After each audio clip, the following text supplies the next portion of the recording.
Alexa, stop. Welcome to the Rational Egoist with Michael Liebowitz. So about 5 years ago, Brent McCall and I, my good friend, wrote a book called Down the Rabbit Hole, How the Culture of Corrections Encourages Crime. As a result of that book, I ended up getting an interview on a local talk show. How did that happen? Well, Len Suzio. I'm still trying to figure out what went wrong. Well, former state senator Len Suzio, he put in a word and he got me booked on the show. And after the first time I was on, the host asked me if I wanted to be a regular. And I, being an egomaniac, of course, said yes, only to get back to my cell and say, what the hell am I going to talk about every week on this show? But nonetheless, it worked out. I've been able to get my message across for the last 4 years now. And now today on my own show, I have my friend, my mentor, the host of the Todd Feinburg Show, Todd Feinberg. Welcome, Liebo. Todd. It's great to have you here. Let's just do a mic check. Is my mic as loud as yours? And because you've got the cans on, so you can tell. Your mic is not as loud as mine, but it doesn't Really? need to be because I'm the host now. You're not the host. Oh no, but it's an ego thing. I've got to. Okay. Because you don't have to be as loud as everybody else all the I've time. got to at least have equality Well, maybe if you just shout into the or mic. equity. I want volume equity. I don't think you need it. I'm the boss now, so All we're going to right, do fine. this my way. I'm not used to being watched either while I talk. Well, just give everybody a wave, and you'll feel much better. They're waving back. Play to the crowd. You do that. Well, Todd, when I first met you 4 years ago, you were, I would say, a conservative talk show host. Mhm. Since that time, you Not really. I call myself that. Huh? I've never been a social conservative. You were identified as a conservative talk show host. You believed in the basic two-party system, the basics of conservative philosophy, low taxes, that sort of thing, right? Yep. Okay, so stop interrupting and trying to get your point across. You'll get your chance in a minute. Okay. But since that time, you've moved more and more toward a libertarian perspective and almost an anarchist perspective. And while I'd like to take full credit for that, I think that events on the ground have done as much to shape your views as anything else. Have things really changed that much on the political scene? Or do you think maybe you've just become more aware of it? What's happened there? Pretend we're not on camera here, I'm pretending. because I'm used to being able to walk around the room. Okay, while I well, talk. walk around all you want. I would say that I'm a natural libertarian. I think I've always understood that the basic principles that are laid out in the founding documents, the Declaration of Independence kind of principles, that's an obvious statement of human nature. Anybody who understands their own human nature knows that we all want to do what we want to do, and we all deserve the fruits of our own labor.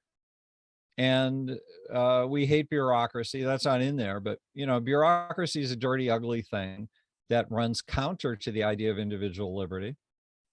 And so that's instinctively who I've always been. And as a radio talk host, that made me fall into alignment with conservatives, because conservatism is based at some point in its DNA. There's code there that has to do with small government being essential to the human experience.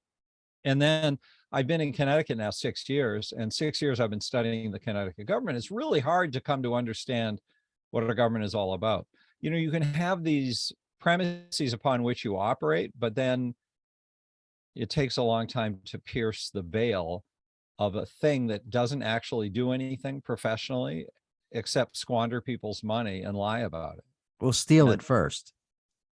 Yes. Well, you're right. They lie so they can get people's money, and then they steal it and they waste it for our purposes. It's not wasted from their point of view, because their only goal in life is to hang on to and expand power, and the money is used for those purposes. And all public policy is made with that in mind. And you think? So I've realized that. I've done a lot of talk radio through the years. I've never been in a state before where it's well, I guess it's the smallness maybe of Connecticut. The government is the people who work in government are accessible, and they're all listening to WTIC. And that makes it really easy to figure out relative to say Boston, where I was for 10 years before. You can't really pierce the state house. It's got too much money and too many people to represent, so they can hide more effectively. But Connecticut's small enough so it's still pretty open, and you can see it. And the fact that TIC as a station has so much impact on the state capital, that's a big part of it too. Has there been anything especially egregious in Connecticut politics that really stands out to you? Wait a sec, the door just blew open. Oh my God. What is going on here? A podcast with a camera. Everything's egregious. You just pick a subject, it's egregious. Well, the whole Ned getting elected governor is egregious. Him getting reelected is egregious. All right, who's Ned? In case they don't know who Ned is, you got to tell them the governor of Connecticut, rich guy who, as a way to justify his enormous wealth, inherited wealth. Yes, inherited wealth that he was born with, and he's never done anything with his life of any significance, except he ran for office, and then finally he won one in the governor's seat. And for him to write a check for 15, 20, 40 million dollars to run for governor multiple times and to run for US Senate, and it's nothing for him. And he's got this high-powered wife who works on Wall Street, has a Wall Street firm. She's considered this tycoon of venture capital. He's got this purposeful wife, and he's this plodding, ordinary guy who puts on this aw shucks, I'm such a nice guy external demeanor to justify his existence, to make people like him. But he really doesn't have any justification for his existence. It's funny you asked that, because I was thinking about him this morning. Is there one thing, but we've been watching Ned in action now for 5 years. What does he believe in? He's 67, 8, 9, somewhere in that range. So we call him 70 years old. He's 70 years old. And I can't think of one thing that Ned believes in, represents, has worked towards achieving in his life, except the personal title of being governor. Well, he also seems to believe that the government exists to fix all problems.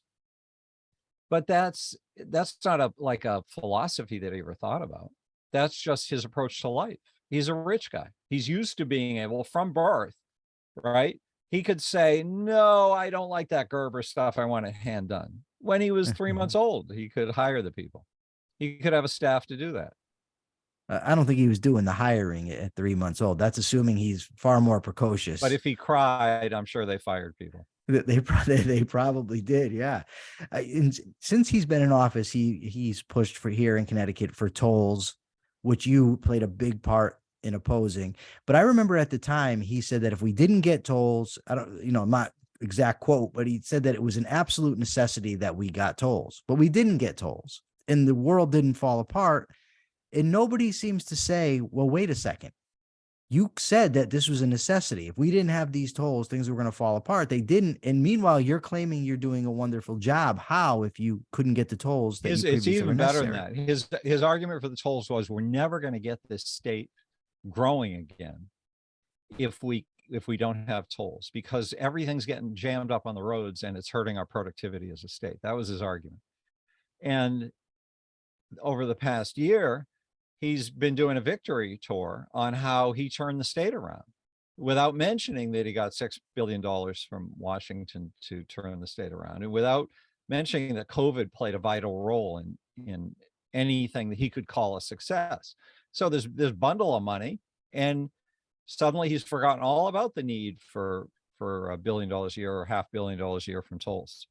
So the contrast there, that's a good example. But it's up and down the street all day, every day. Everything they do is a hoax. Government is a hoax by its very nature now. I don't think it was intended to be that way, but that's how it operates. You were at a hearing at the state capitol this week and testified, and I was watching that hearing on parole reform.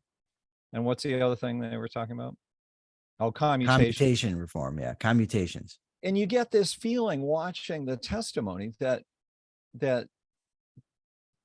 these people have a role in a system, but the system doesn't achieve the things that people think it's going to achieve. They don't even know what it's going to achieve when they're reading some 100-page piece of legislation or 50. It doesn't matter.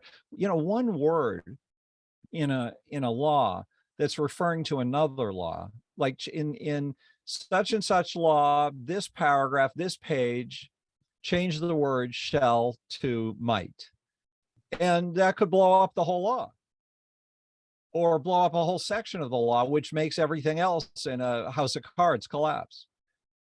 You've got to be a lawyer to know that.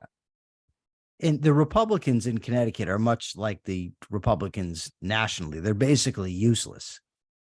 I mean, they don't really fight for anything. They don't seem to have any principles. Half the time, they just want to get along with the governing party, it seems, so they can have a seat at the table. Well, that was the other gift of the toll fight, was I got to see the two leaders in the legislature at that time were Len Fasano, the senior Republican in the Senate, which the Democrats controlled, and what's her name? Themis Claridis, who was the minority leader on the House side. And I realized both these two weren't helping with the fight against tolls. And then when we were having a protest at the Capitol, they suddenly were there with like a little line of dancers to show off their anti-toll dance moves, and to claim credit for this whole thing that they had nothing to do with. Nothing. You mentioned the judicial hearing I was at the other day. Had I not been a libertarian before going into that building and watching that charade, I think I'd be a libertarian now anyways. Everybody there knows that it's a foregone conclusion what's going to pass and what's not going to pass. Everybody knows it. But yet they put on these summary hearings where people come in and they testify for 3 minutes and then they ask them questions.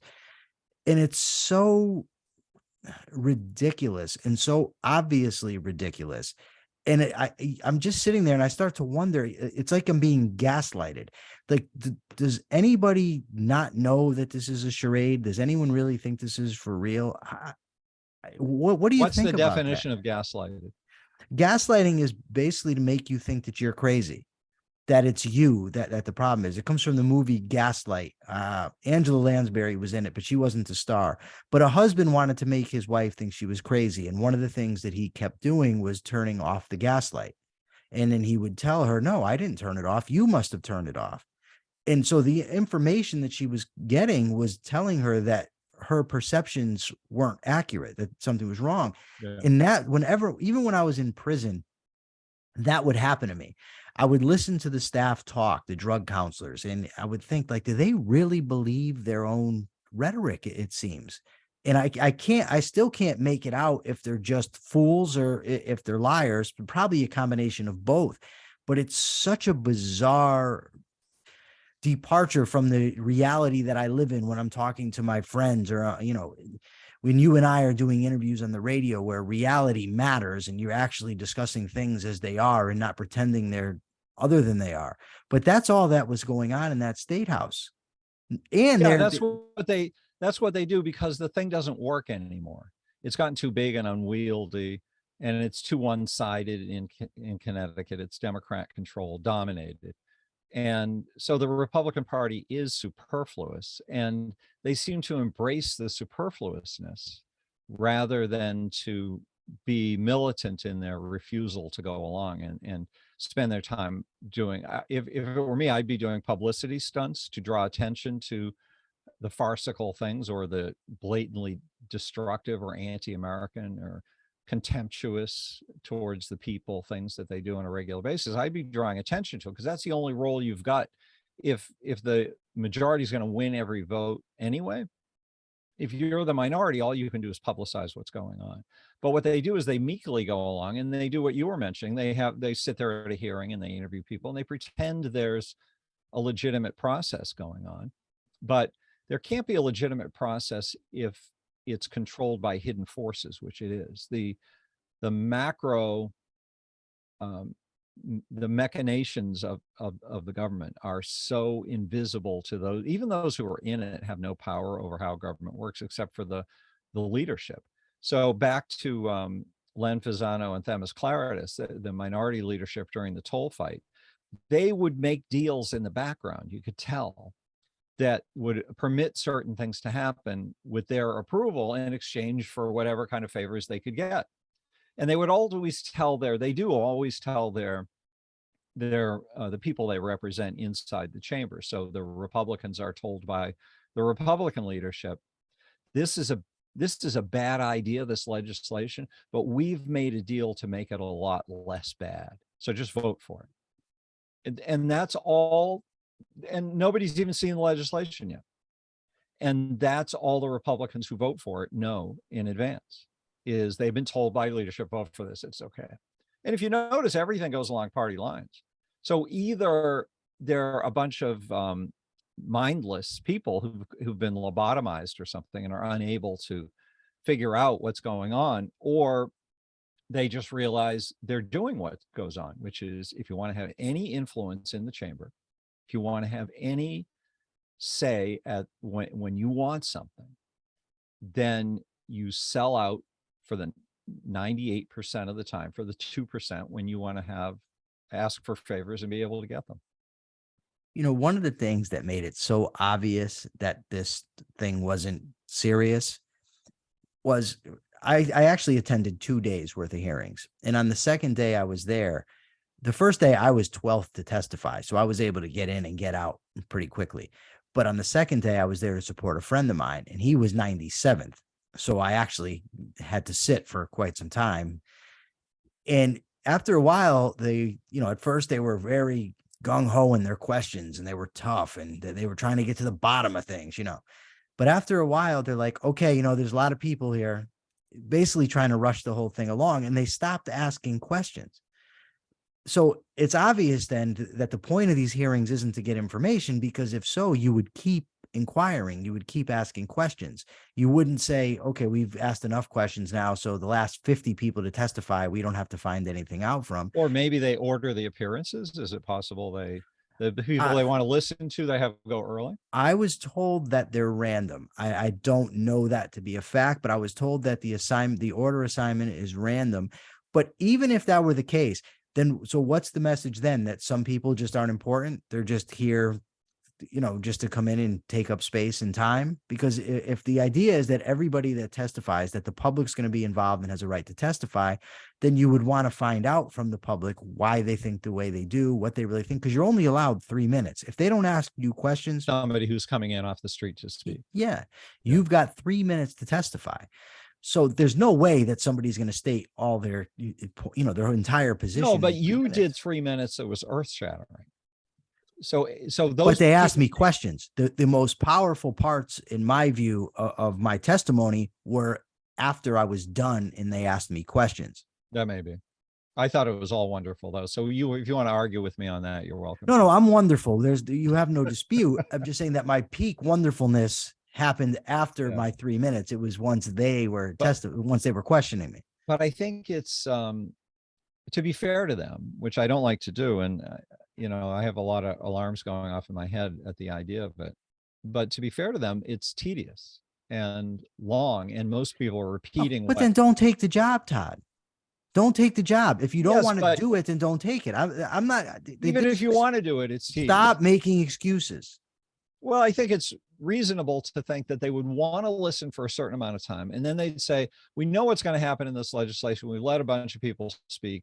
We don't, the other bunch are going to be repeating the same things. And most of the people there are ringers anyway, who've been brought in by the ruling party to make it seem like there's overwhelming support amongst the public. And these aren't real public. These are fake public. They're public with a special interest. Okay, well, then they should identify that. If they know that and they know it's a charade, then say so. But they pretend it isn't. So they can't have it both ways. They can't say on one hand, these are very important hearings, we have to hear from the public. And then when they get tired, come out and say, well, you know what? We know that this is tedious and repetitive, so we want to get out of here. But I think it's important for the average person to understand what the motive is. What's the state of mind of a legislator? Power. They want power. With regard to what we were talking about at the beginning, which is that this thing doesn't work anymore, So if you're thrown into but Todd, hold on. You said it works for them. For those who are in pursuit of power, yeah. Yeah. And So the they whole are. system does work for them. So they're not concerned that it doesn't work for us. Well, let's say there's a range of feelings about it. They'd much Okay. rather, I'm sure, feel like they were in a functional system. That would be a lot of fun, instead of looking at a document that you know is going to become law, that you know is abhorrent and needs to be totally torn apart and rebuilt, as John Kissel was doing the other day, as he was going through this piece of legislation on parole and commutations. And he was looking at things that made the law contradict, parts of it, like the date was wrong. So that means it's going to work in opposite of what you wanted. And structural things in it because it was put together too quickly or hasn't been vetted enough since then. Those guys can make their noise in the hearing, and it's on the record that somebody made some noise. But then the question is, who do I want to be? Am I going to be the guy who gets something out of being here? Or am I just going to be a gadfly who serves the people but doesn't have any power? And they all, for some reason, take the option I would never take. I would be the gadfly. I would on a regular basis post a tent out in front of the state capitol if I were an elected representative and go on strike and say, I'm staying here until whatever, and force them to at least be embarrassed and to get yourself on the news. The news is desperate for easy things to cover. The news is a similar kind of farce.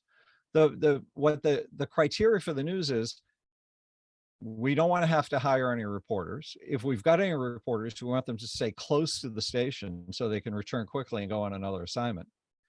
And we want to keep the costs down to covering a story, so we don't want to have to read anything about it or learn anything we don't already know. And once the person's there, they're going to be doing regular hits. There's no time to do any reporting, right? So you put somebody, so if you want to get on TV because you're a state senator or a state rep who's upset by a piece of legislation, you've got to give them crashes and fires, because that's what they know how to cover, and that's what they're looking for, is crashes and fires. So you have to make a crash or make a fire or make a spectacle for them that causes them to come with the camera, and then you can have political influence. This group of people, generically, that is people who run for elected office, don't do that kind of thing because they think it'll ruin their reputation or make them attackable in the next campaign. But if you're that diminished in your expectations of anything in your life except to sell your soul to have some half-assed position that pays $28,000 a year, then you're a lost soul. I don't understand why you wouldn't go for some win.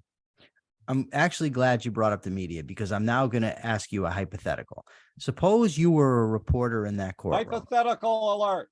Hypothetical alert. You're a reporter in that courtroom, or you're one of the people sitting up there on the I guess it's a dais, maybe, I don't know what the hell it is, where they're elevated above everybody else because they're the judiciary committee. Because they're important. They're important. So you're either one of them or you're a reporter, or you can substitute and say any rational person who's interested in doing their job as a reporter or as a legislator in there. And you have me come before you, somebody who has spent 25 years in prison. I think it's pretty obvious that I know what I'm talking about. I'm a bright guy, and I'm going counter to what they would expect of a former prisoner to say. And Kissel himself admitted that he didn't know the information I had provided. He was the ranking Republican on the committee that was doing the hearing. Wouldn't you afterwards reach out to me and say, hey, tell me about this stuff. Tell me what's going on in the prison. If you're a reporter or if you're a legislator, it seems to me common sense you would, but none of them did. Nobody has. I mean, except for you, but I'm already with you. Well, so first of all, you'd go to the politicians, though, the Democrats and the Republicans, none of whom have any of them got in touch with you? One person? No. All right. You gave a riveting testimony you were speaking for maybe 5 minutes that contradicted everything they heard in the other 7 hours or whatever it was in the hearing. And in a beautifully powerful way that demonstrated that you knew exactly what goes on inside a prison and that they have no idea. And that their premise of releasing people granting early release to people on whatever basis it is, that their premise that you can calculate somehow whether somebody is recovered from whatever ailed them that caused them to commit crimes can be premised on that they went to a couple of classes that some guy comes in and teaches for 1 day a week for 8 weeks or whatever, however it works, and that you didn't get written up for getting in a lot of fights over your 25 years there, that somehow that makes you ready to go out into the streets when they've done nothing to prepare you. Zero. They do zero to prepare you. And as you pointed out in your book that you wrote with Brent McCall, that the purpose, the effect of being in prison is that you learn that the rules have no standing in government. Government may have a book with rules in it, but that's a cover story to protect them if anybody came to look to see if they're doing an appropriate job based on the standards of today. And they say, of course we do. We've got this manual right here. We've got all the latest rules and regulations. And then if you went undercover and you watched and saw what the guards do and what the inmates do and how the guards will tell the inmates, or, don't worry about that. We don't follow that rule. And the lesson is, this is all a joke.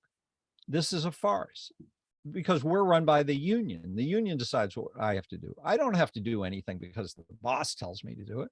The boss, as it turns out, won't even tell them to do anything because they know what the answer is going to be. Well, that's not in the union rules. I don't have to do that. So you couldn't make them wear a mask during COVID. You couldn't make them follow any of the protocol rules, as far as I can understand. Is that right? I wouldn't say any of them. They did sometimes. Some of them sometimes followed some of them. Yes, but in general, no. Those are the kinds of rules that everybody has to follow 100%, or you pierce them. And they do worse than that. They do egregious, stupid things like take a group of people who've been quarantined for half the period of time they're supposed to be quarantined, and then bring them in with another group of people who aren't on quarantine, and then put them back into quarantine. It's so stupid. It's hard to believe in it. I don't think there's any place else in the world it would go on. So probably not. I don't know why everybody goes into it and then pretends it's legit, other than the reason they went into it is because they want the legitimacy that it bestows on the recipient who's got the title and goes into that god-awful, ugly building that's a blight on the landscape and an insult to the people, and a statement of just how disconnected from the people the rulers want to be. To go there and feel like they're somebody because they get to go there and they have a parking spot maybe with their name on it. They do. They've got some good parking spaces with their names on them. Yeah, I know, because I got lost and I ended up in their area. In Boston, I used to in radio in Boston, I did morning drive for a few years with a guy who had been the Speaker of the House, Tom Finneran, his name is. And the stuff that went on in the state capitol, people, if you didn't go along with leadership, your job was your office was in the basement next to the boiler, and you had to park a couple miles away and walk in the cold in the morning. Like, they had ways to get even with you. Ed Markey, who's a senator from Massachusetts now, got elected to the House of Representatives in Massachusetts 40 years ago or so by using a photograph of himself when he was a state rep or state senator, I forget what he was, with his desk in the hall. And the whole point of his campaign was that a picture of him sitting at the desk in the hall. They put my desk in the hall because I wouldn't go along. But that was the last time he stopped going along with them. It's all a joke. So the next time his desk was in the office for the next election. Yeah, then they moved him to a bigger office. So what do you've been in the talk business for a long time, been following politics for a long time. What are the prospects for our side, for people that actually believe in freedom, believe in capitalism, in individual rights? What were the prospects for the founding fathers to stage a revolution against the most powerful nation on earth with the most powerful military in the history of mankind and win? Yeah, back then I'd imagine everybody was telling them it was very slim. Are you crazy? You're going to get hung. That's what everybody said to them. If you're lucky, you'll get hung. More likely, you'll get drowned or choked to death or shot. Why would you do this? You're out of your mind. That's what they heard. So that's how I figure the prospects are. You don't know until you try. Yeah, I agree. And I think we have the best arguments for the best positions because we're rational and we're consistent, and our policies actually, when they're somewhat enacted, bring about the best results for people. So I think we have the best arguments. We just have to make them. And well, you and I have been making them in the state. Not a lot of people have. And I think But I think we're just getting good at it now. It isn't even any of those things. It's not that we have better. It's not a competition between two things to see which is better. There is no system other than the absolute minimal government based on capitalism. You've got to have a capitalist-based system with maximum freedom and minimum government. Those are the criteria. And that's the only system that works. Now, unfortunately, capitalism works so well, markets work so well, liberty works so well that anybody can come along with a gun and say, you've got to follow me, because otherwise those evil rich people are going to ruin your lives, or whatever, whoever the boogeyman is that they make up. They're always going to do that. But government is untenable. It's untenable. We're supposed to have small government. We have King George. We're right back where the founders were. We've squandered everything they fought for. I think we're probably worse off than what they were in terms of the government intrusions.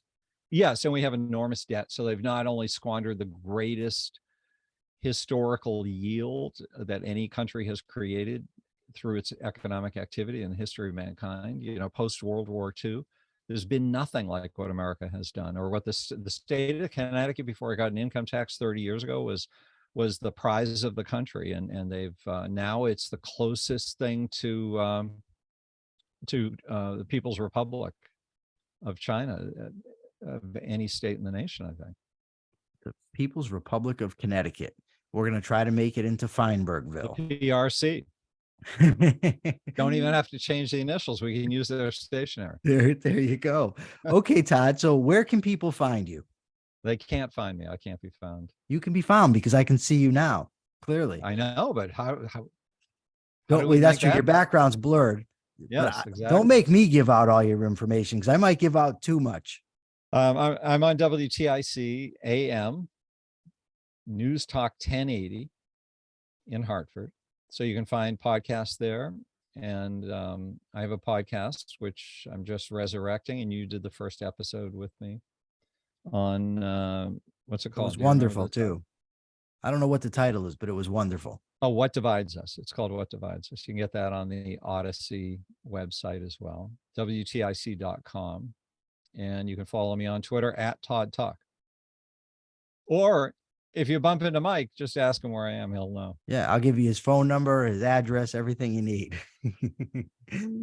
Todd, my friend, thank you very much for joining us today. And you've got to come back. I'm going to be famous now on your podcast. You will. Well, for now, it's the Rational Egoist signing out. Please come back and join us. Oh, and write your comments for us. We want to know what you think, even if it's bad. Where do you do that?